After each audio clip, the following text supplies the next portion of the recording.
Bonjour Amandine Sters. Bonjour. Merci d'avoir accepté notre invitation cet après-midi. Vous êtes romancière, dramaturge, scénariste et réalisatrice. J'ai le plaisir de vous recevoir aujourd'hui à l'occasion de la parution de 2 livres. D'abord la réédition chez Grasset du Vieux Juif blond, 20 ans après sa parution et son succès au théâtre. Et puis Les Gestes, un roman publié chez Stock. Cette fois, une saga familiale sur plusieurs générations et plusieurs pays et continents, la Grèce, l'Égypte, la France ou encore Israël. Amanda Sters, Le Vieux Juif blond, est accompagné d'une préface inédite. Vous écrivez ce qui est peut-être l'une des clés de votre œuvre. Mon judaïsme profond est né de l'incompréhension. Ce thème ne m'a jamais lâché. Il est présent même dans les livres où je ne parle a priori pas de cela. C'était le cas forcément un peu avec Les Gestes. Pourquoi cette obsession, cette idée fixe ? Il y a 2 choses. Il y a le questionnement qui fait partie intégrante de la religion juive et qui a toujours porté ma façon de penser, m'a structurée. Et puis il y a l'atroce question de ce pourquoi quand on est face à la Shoah. Et j'ai écrit cette préface en expliquant que j'avais vécu ça assez jeune, puisque enfant j'étais allée visiter le camp de Theresienstadt. Et je pense que c'est face à ce pourquoi sans réponse que j'ai commencé à écrire. Alors, dans la pièce Le Juif blond, vous le racontez dans la préface, cette pièce a voyagé spatialement dans de nombreuses villes en France et aussi dans le monde, mais aussi des salles de théâtre aux salles de classe, et à Harvard en particulier, grâce à Gila, Clara Kessous et Elie Wiesel. Racontez-nous comment ça s'est passé pour que ça atteigne désormais aussi les étudiants. Elie Wiesel l'avait vu au théâtre ou entendu parler du texte et il l'a confié à une jeune femme qui est incroyable, qui est devenue mon amie, qui s'appelle Clara Gila, et elle est professeure à Harvard. Elle enseigne le théâtre, mais pas seulement. Elle enseigne une façon, à travers le théâtre, de guérir. Elle est allée par exemple au Rwanda travailler avec des femmes après le génocide rwandais pour essayer à travers le théâtre de les remettre dans la vie, et il lui a conseillé d'étudier ce texte, et c'est comme ça qu'il est arrivé à l'université. Vous écrivez avoir été dépassé par le succès de cette pièce de théâtre qui raconte un double jeu, un double moi, un décalage entre l'apparence et ce que l'on pense et ce que l'on vit intérieurement. Et vous allez m'arrêter peut-être, j'ai repensé aux paroles d'une merveilleuse chanson que vous avez écrite pour Patrick Bruel, votre ex-mari, chanson qui s'intitule « Je fais semblant », et j'ai sélectionné un passage. « Je fais semblant, je joue à croire que je mérite tout ça, je suis tremblant. Les gens sont là pour moi, je leur raconte ma vie et ils me voient. » J'ai longtemps pensé que ce texte concernait que Patrick Bruel, que j'apprécie beaucoup, mais en lisant la préface du Vieux Juif blond, je me suis dit qu'il parlait aussi de vous, de la petite fille en décalage que vous avez été, et que vous décrivez dans la préface cette petite fille plongée au milieu des plus grands pendant longtemps. Je pense qu'il parle de tous les artistes, ce texte. À partir du moment où on est sincère et qu'on se met à nu, il y a toujours un moment très compliqué. Je pense que c'est pour ça que la critique est aussi violente pour un artiste, puisque c'est de nous qu'on parle profondément, pas de notre métier. C'est pas seulement une mécanique, c'est une mise à nu. Donc oui, honnêtement, quand j'ai écrit vraiment pour lui. Mais ça peut, en plus, l'album est paru en 2006, ouais, au moment de la... C'est vrai, et ça peut tout à fait s'appliquer à moi. Et je me rappelle tremblante alors moi je suis pas sur scène, je suis pas à l'avant, et d'ailleurs c'est encore parfois plus dur d'être passif parce que on attend la réaction des gens et qu'on ne peut pas influer dessus. Donc il y avait la merveilleuse Mélanie Thierry à l'époque qui était sur scène. Moi j'attendais devant la salle avec Jacques Weber qui était le metteur en scène. On voulait pas être dans la salle le premier soir pour pas la perturber, et puis pour découvrir l'émotion des gens en sortant, et on s'attendait vraiment pas à ce qui s'est passé ni ce soir-là ni par la suite, et à ce que ça déclenche une telle passion. Pourquoi c'est Mélanie Laurent qui avait été choisie à l'époque ? Mélanie Thierry. J'adorais que Mélanie Laurent la joue aussi.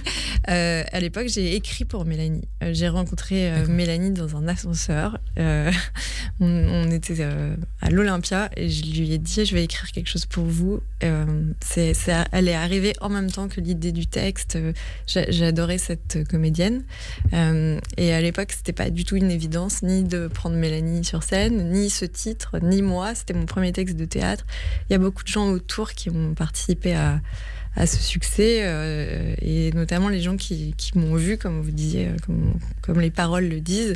Je pense à Jean-Louis Olivier, à Bernard Murat, à son épouse Dana, à Marinette Lévy, qui est une des premières à avoir lu le texte qu'il a reçu au théâtre. Vraiment, je suis passée qui est par très les fort et très drôle. Moi, c'est la première fois que je découvre ce texte. Je ne l'avais pas lu à l'époque. Formidable texte. C'est gentil. Il est vraiment fait pour être dit, mais en même temps, il y a beaucoup de gens qui me demandaient à le lire. Et c'est drôle parce que plein de gens me disent je le lis à haute voix ou je le lis avec mes enfants. C'est un des textes qui a été le plus joué pendant longtemps pour les passages de... comment ça s'appelle ? J'ai un trou de mémoire, je suis devenue trop américaine. Quand on veut devenir comédienne, les jeunes femmes le jouaient aidez-moi, au conservatoire. Voilà. Au conservatoire. C'est un des textes qui est le plus joué parce qu'il n'y a pas beaucoup de monologues féminins. Et donc, j'ai reçu tellement de messages de jeunes femmes d'une vingtaine d'années qui ont joué le texte. C'est assez touchant d'accompagner leur début. Alors, Amanda Sters, vous faites l'expérience, vous racontez dans le livre, de l'antisémitisme jeune, à 10 ans, vous êtes en 6e. À la suite, dans le cadre d'un accrochage avec un enfant, comment est-ce que vous vivez ça à l'époque ? Vous racontez que par la suite, vous mènerez un voyage en République tchèque, et donc notamment au camp de Terezín. Comment est-ce que vous vivez ça à l'époque ? Est-ce que ça vous est un peu apparu comme une incongruité qu'on vous montre à l'index comme ça votre identité à la limite, mon identité juive, ça aurait pu... j'aurais pu comprendre, mais ce qui était assez amusant quand on connaît ma tête, c'est qu'il m'a traité de sale juive au nez crochu. Bon, et en fait, je me suis dit que c'était dingue à quel point les stigmates étaient plus forts que la perception, que même ce qu'on pouvait voir des gens, parce que j'étais déjà cette petite blonde avec un tout petit nez. Et j'ai vu en face de moi la haine pure dont on héritait forcément, puisqu'il devait avoir 11 ans et qu'il était en train à l'époque, quand j'étais en 6e, il y avait une élection et il collait des affiches Front National dans le couloir. Déjà. Donc, c'est évidemment quelque chose dont il héritait de ses parents, mais je me suis dit, même la façon qu'il a de voir le monde, c'est un prisme qui était complètement déformé, un miroir déformant, et c'est ça qui m'a le plus choquée, c'est de me dire qu'il était déjà programmé pour penser et voir d'une certaine façon. Et vous dites aussi pourquoi cette haine ? Pourquoi oui, ça a été mon premier pourquoi. En fait, j'étais toute petite avec mon sac à dos, il était hyper grand en plus. Assez drôlement, je citais son nom la dernière fois dans un c'est dîner. Nicolas, c'est ça son nom. Ouais, j'ai pas donné, je me rappelle même du nom de famille, mais je vais pas le donner, mais je le dis dans un dîner à un copain qui était en classe avec moi et qui me dit mais je savais pas du tout, je l'ai retrouvé, il est sur LinkedIn, donc je pense que je vais lui écrire une lettre. Voilà. Et c'est pourquoi vous accompagne toujours ? Évidemment, je pense que c'est la question que vous vous posez le plus, vous, ici, sur cette radio, toute la journée. Et c'était important pour moi que ce livre reparaisse maintenant, 20 années après sa parution, aussi parce qu'il paraît après le 7 octobre, qui raconte les choses d'une manière encore différente, il y avait un autre éclairage, et que c'était compliqué pour moi de sortir un autre livre sans avoir jamais évoqué ça et ce que ça a fait en moi, comme tous les juifs du monde. Et c'est Johann Sfar qui signe la belle couverture de ce livre, de cette réédition chez Grasset. Il signe lui-même aux arènes une BD, Que faire des Juifs, justement, qui est génial. On va le recevoir dans quelques jours. Il sera l'invité de Frédéric Aziza, je crois, ce dimanche derrière. Et il revient aussi sur cette histoire à travers le prisme de son père, de cette voix. Vous avez beaucoup parlé de cette histoire-là, ce questionnement avec vos parents. Déjà, je les questionnais sur tout, les pauvres, et sur ça aussi, mais en fait, ce qui pouvait m'apporter, c'est des réponses historiques, c'est-à-dire voilà ce qui s'est passé, voilà comment l'antisémitisme a monté, voilà, mais la réalité, c'est qu'il n'y a aucune raison valable. Donc, une fois que je démontais les raisons, il devait me dire, en fait, il n'y a pas de raison. Et ce manque de raison, il persiste, il arrive en cycle depuis des années, et un jour, il arrivera peut-être dans ta vie. Et c'est cette peur-là qui plane au-dessus de nous tous et qui s'abat sur nous soudain depuis plusieurs années, même avant le 7 octobre. Le 7 octobre est un accélérateur, mais on voit une sorte de chape de plomb qui se referme. Elle accompagne forcément tous mes écrits, toutes mes interrogations, toute ma vie, et ma vie de mère aussi, de comment on protège ses enfants, Vous avez préparé vos enfants à cela ? Un peu trop. Un peu trop ouais. Et un peu trop tôt? Non, peut-être, enfin, je sais pas, il n'y a pas forcément d'âge, mais moi, c'est vrai que j'ai grandi avec cette question beaucoup. J'ai vite vu des choses. J'ai attendu qu'ils me posent des questions. J'aurais moins imposé de voir. J'ai vu Shoah très tôt, sans doute trop tôt. J'ai vu beaucoup de choses. J'ai attendu pour que peu à peu, ce soit eux qui fassent le chemin vers moi et pour leur fournir des éléments de réponse. Mais évidemment, il n'y a pas de réponse. C'est parce qu'il n'y a pas de réponse que c'est tragique. Avec un prisme américain aussi, est-ce que vous vous inquiétez de la flambée on parlait de l'antisémitisme en France, mais on voit aussi une flambée aux États-Unis ces 14 ou 15 derniers mois. Ça a surpris aussi peut-être davantage de l'extérieur. Est-ce que vous qui vivez toujours dans le pays, je pense qu'elle est très différente. C'est un antisémitisme assez différent là-bas. Il est plus de façade. C'est un antisémitisme de TikTok. Je pense qu'il est encore réversible parce que on n'est pas comme ici sur de l'affect et quelque chose qui dépasse et qui est intrinsèque. Je pense qu'on est plus sur de l'ignorance et de la manipulation. Donc ce sera à qui sera le plus fort sur les réseaux sociaux, à qui va les orienter de la meilleure façon. Et c'est de l'éducation plus que quelque chose d'installé. De ce point de vue-là, Amanda Starr, vous vous inquiétez du retour au pouvoir de Donald Trump, de toutes les personnes aussi qui peuvent l'entourer, certaines d'entre elles en tout cas, et de la volonté d'Elon Musk d'ouvrir. Je viens de voir qu'il a nommé Mel Gibson comme représentant à Hollywood, donc oui, on peut s'inquiéter.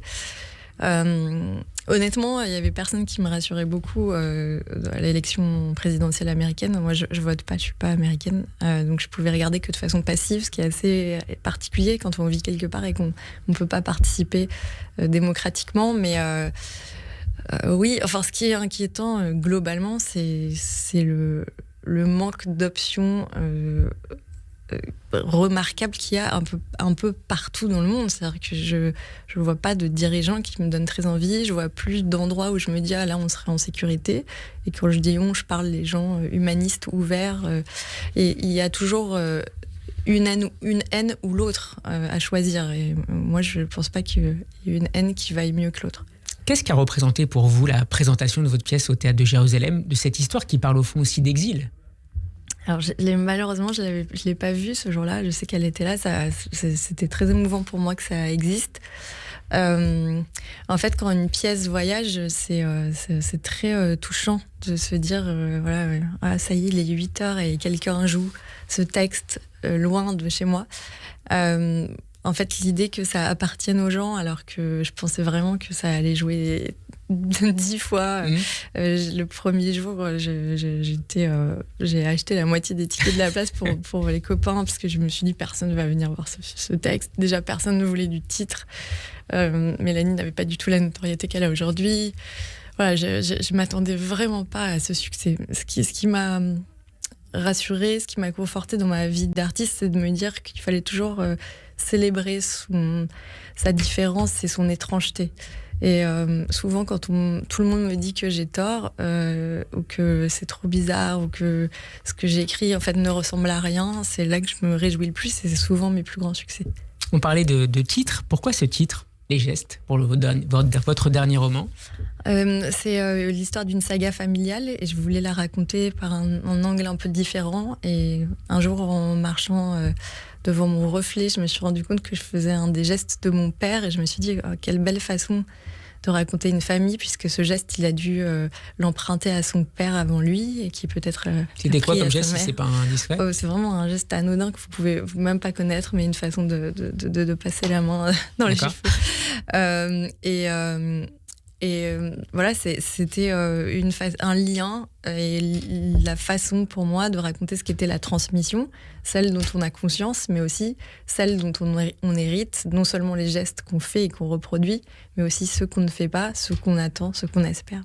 Parce que vous êtes fasciné par les familles, par ces microcosmes, parce qu'elles sont une formidable fenêtre d'ouverture sur le monde, sur l'époque. En fait, toutes les dynamiques familiales ressemblent à des dynamiques sociopolitiques. Donc, plus on étudie les familles, plus on comprend le fonctionnement du monde au sens large. Il y a ce repas de Kippour à la fin, dans le vieux Juif blonde, qui est intéressant à analyser par ces personnages aussi et leurs réactions. Voilà, en plus, c'est un repas de Kippour complètement forcé, puisque donc, dans le vieux Juif blonde, Sophie est une jeune fille qui grandit dans une famille catholique bourgeoise et qui décide d'expliquer qu'elle est un juif rescapé d'Auschwitz, donc une famille qui ne comprend rien. Donc, ils sont en train de faire un rôti de porc pour le dimanche, et c'est Kippour, et elle dit qu'elle ne mange pas, et qu'en plus elle ne mange pas de porc, et ils ne comprennent rien, en fait, c'est cette famille. Donc c'est de la comédie, mais pour faire passer des choses beaucoup plus graves. Ça a souvent été mon vecteur. Il y a toujours de la comédie dans mes livres, même dans les gestes qui racontent parfois le poids des traumas familiaux. Il y a beaucoup de rire, il y a beaucoup d'amusement. Merci beaucoup Amanda Sters d'avoir été avec nous pour 2 livres. Le dernier, Les gestes, publié au Stock, et la réédition avec une très belle préface du vieux Juif blonde. Ça, c'est publié chez Grasset. À très bientôt, bon après-midi. Merci.